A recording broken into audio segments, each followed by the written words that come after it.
Welcome back to our weekly virtual caregiver education series, Do Your Parents Want to Stay Home?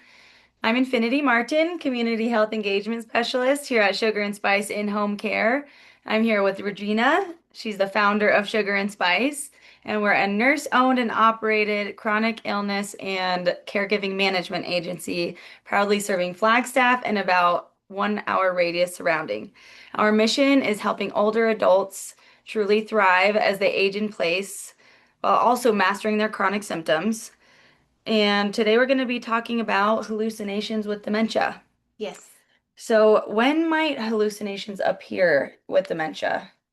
So it kind of depends on the type of dementia that they have, honestly. So there's various types of dementia. There's Alzheimer's, there's Parkinson's, there's Lewy body. There's other dementias that can develop. I'm probably forgetting some that can develop from brain trauma. And so it kind of depends. Like, for example, Lewy body syndrome, hallucinations can be the first sign Okay. of the disease as opposed to being a later sign like Alzheimer's Mhm. and Parkinson's. So it can be, a Lewy body can be the visual, auditory. They usually are pretty significant. Um, and and they could also present with confusion, like just disorientation. Mhm. And then Lewy body also has a component to it that usually causes some immobility, tremors, kind of looks like Parkinson's Oh, tremors, muscle rigidity, muscle weakness. So it really just kind of depends. With more of your Alzheimer's type dementia, it's usually more of a later stage for okay. hallucinations. Yeah. So, can sometimes Lewy bodies get mistaken for Parkinson's or vice versa? Yes, they are very similar. And yes, and they some of the um pathophysiology of what actually causes both Mhm. is the same with the Oh, proteins building up in the brain. So yes, you would need to go see a neurologist and have MRIs, CAT scans, mhm. blood work, things Okay. like that to help determine which one you have. Okay.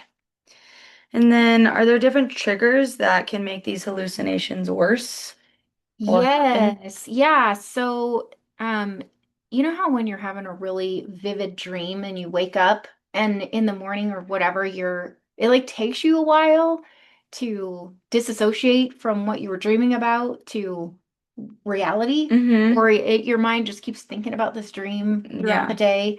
So think about having a brain injury like dementia, um, where your brain is just not processing like it used to, and then you have a very vivid dream, and then you wake up. Sometimes it's really hard to figure out what's reality and Okay. what is your dream. So we see a lot of times this will happen more frequently with naps than waking up in the morning. Mm-hmm. If they fall asleep during the afternoon or morning, whatever, it doesn't really matter. But a lot of times I've seen that where they'll wake up from a nap and they will not be able to disconnect. And so it's almost like hallucinations in the sense that they are still seeing the people that were in their dream, they're still Oh. hearing the conversation, they're still smelling whatever, so hallucinations can really, they're not just visual, they can be auditory, they can be taste.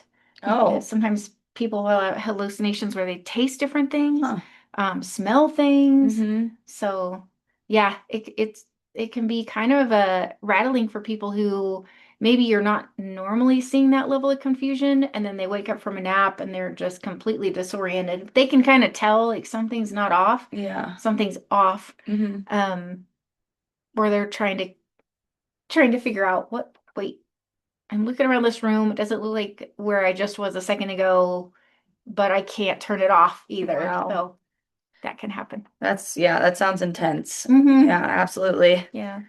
And is there different symptoms? Well, you talked about this a little bit already, but different symptoms with different types of dementia.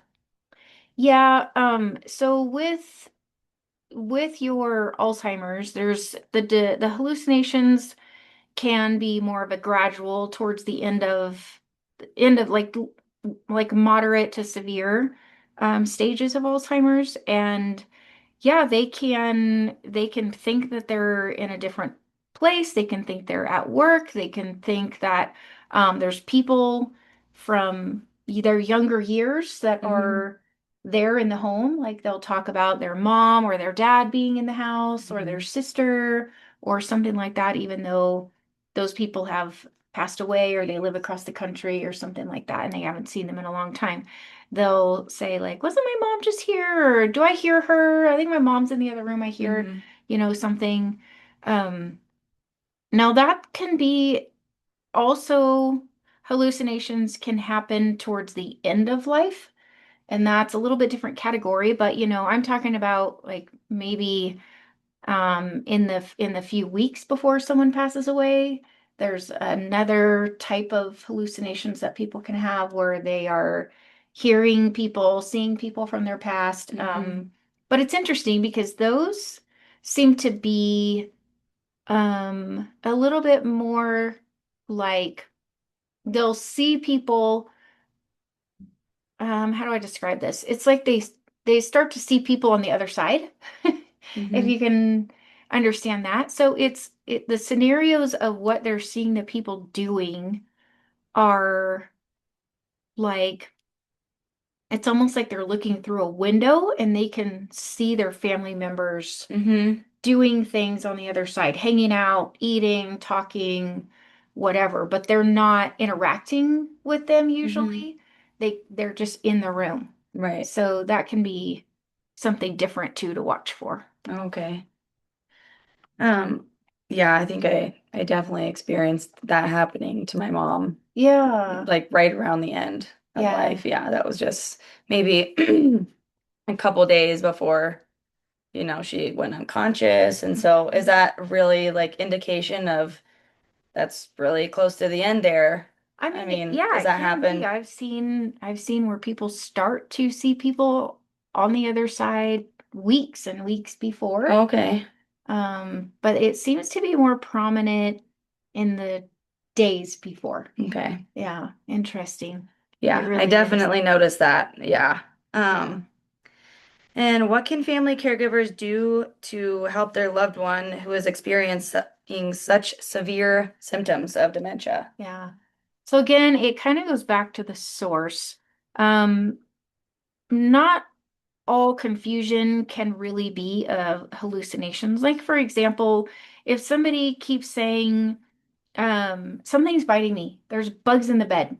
They may not be actually hallucinating about bugs in the bed, but there Hmm. might be some nerve pain, that like numbness Oh, tingling sensation that you can have sometimes. It might feel, if you're confused, it might feel like something's biting your toes if okay. you're having like nerve pain. Hmm. Um, so they might, just kind of trying to figure out what's going on.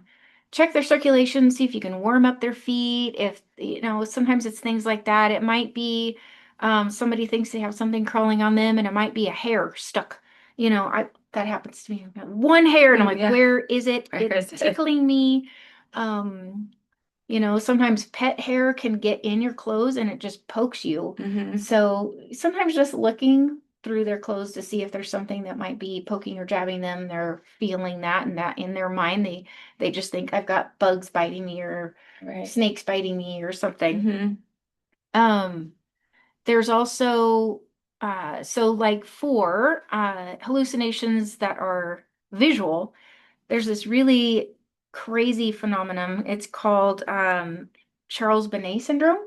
And a friend of ours actually had this happen with his dad, and Hmm. it is a hallucination. It's visual only, and it's caused by vision loss. So, like cataracts or something like that, glaucoma.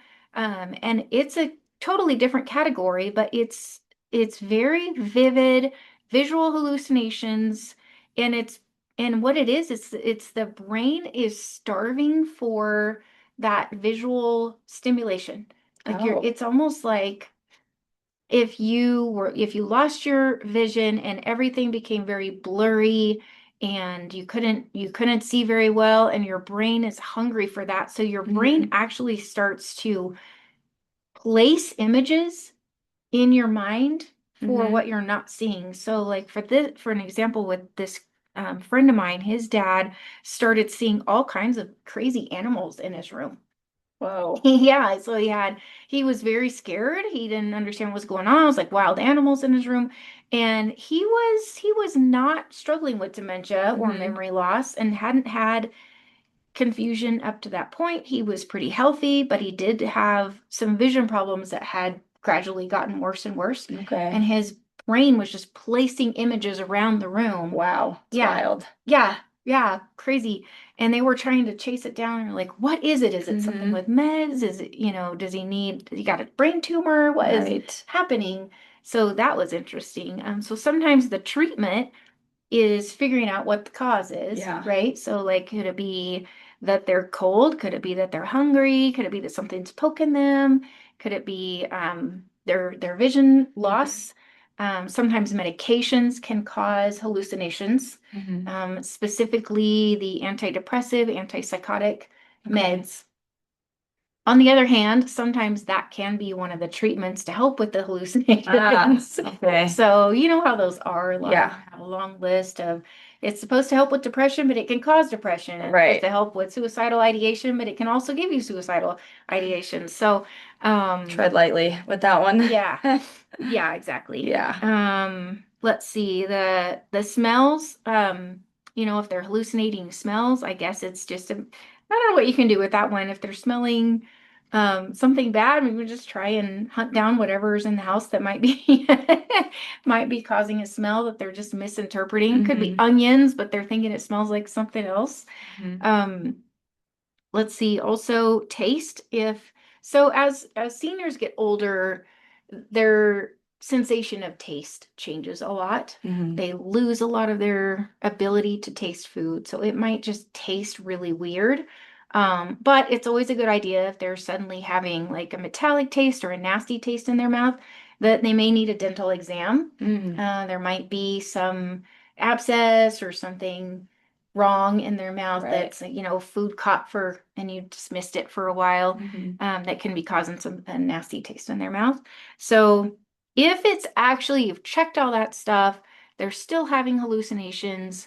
um I think it goes back to how we would treat that is to honor and have dignity and respect for the individual. So I guess things like, Dad, there's nothing over there, that doesn't exist. That is not going to help. You really have to Right. crawl into their world and just try to meet them where they are. So, if they're seeing something, then come up with a solution. Okay, well, let me take care of it. I'll get those things off of you, or let's go Right. take a shower, or how many let's change your clothes. If you got bugs in your clothes, let's get rid of these and put Right. on something else. Um, or if they're hearing things, like I've heard a lot of folks say that they're having a hard time sleeping because people are yelling Mm-hmm. in the room next door. And Right. so saying things like, "Oh, I will go tell them to be quiet that you're trying to sleep," Mm-hmm. give them a response that makes sense to them in the moment and is respectful and kind. Yeah. And even music playing, right? Yeah, Music playing yeah, or there's right, some distracting noise. Sometimes it can be completely silent in the room and they're hearing these. mm-hmm. So that makes me wonder if the ears do the same thing the eyes do, where if they're Oh. having hearing loss, that their ears, their brain will feed some kind of signal just because they're lacking that Mm-hmm. stimulation. So maybe turning on a little bit of music or putting their hearing aids in Mm-hmm. can help with that lack of stimulation. Also, yeah, just maybe a fan or something just to create a little bit of noise Mm-hmm. can give their ears something to do. That makes Okay. sense. Yeah, that does make sense. And so I was gonna ask, since you mentioned the hallucinations due to eye problems, Mm. could that be fixed by, say, Yeah, cataract surgery right. then? Yeah, Okay. yeah, yeah. So if you can somehow treat the vision loss, maybe get Mm-hmm. some glasses, Yeah. can help. Also, just keeping the lights on can help too, because we can all see better in Right. the light. Okay. Whereas if it's dark, and then they're already having that trouble seeing, then their brain just might start making up images for them. But yeah, Okay. so leave more lights on at night. Um, and yeah, see an eye doctor and see what can be done to actually fix the vision problem. Okay. Genius. Genius. Cool. Well, we know that sugar and spice can always help. Sure. Yeah, absolutely. And we can take some of that stress off the family caregiver. And is there anything else that you want to add? Hmm. I don't think so, but again, yeah, just like you're saying, sugar and spice can help. So we are an in-home caregiving agency. We can provide respite services. We can provide extra set of hands for those people who are just, getting tired as a family caregiver. It is a full-time, round-the-clock job. Please make sure you are taking care of yourself. Even if it's a little bit of time here and there at Sugar and Spice, we don't have any minimum number of hours required for services. So, and we don't require that you um well, I guess that's I'm saying the same thing, but you're not required to sign up for a certain number of hours every week or even have a set schedule of any sort. So, if you just want to have us come out, do a consultation, get your paperwork started, and then, if you have something you want to do or you're just having a really rough week and you need 3 or 4 hours off, you want to take a Mm. nap, you want to go grocery shopping, you want to sit and drink a cup of coffee and eat some chocolate without an interruption, and you just need to rest your mind and your brain and your body for a little while, we are here to help with as little or as much as you need. It's very important that you take good care of yourself if you are caring for someone else. It's very easy to get overwhelmed, short-tempered, run out of patience, and it can be exhausting physically, mentally, emotionally, and all the lees there can be. Yeah.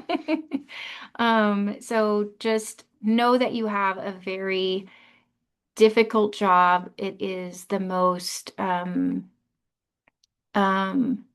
what is my word I'm looking for? Selfless and amazing gift that you can give to someone else who's struggling. It doesn't have to be dementia. I know we talk about dementia a lot. It doesn't have to be dementia. It can just be any kind of mobility issue, or maybe you got somebody that's recovering from a surgery. You have Mhm. someone who is recovering from a stroke.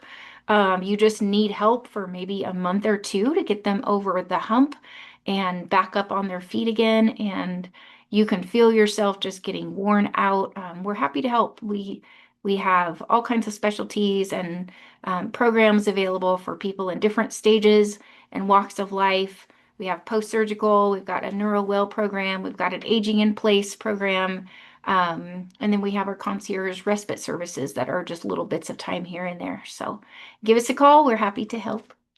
Thank You're you. welcome. Thank you so much for joining us again today, and we'll see you next week. Bye. Bye.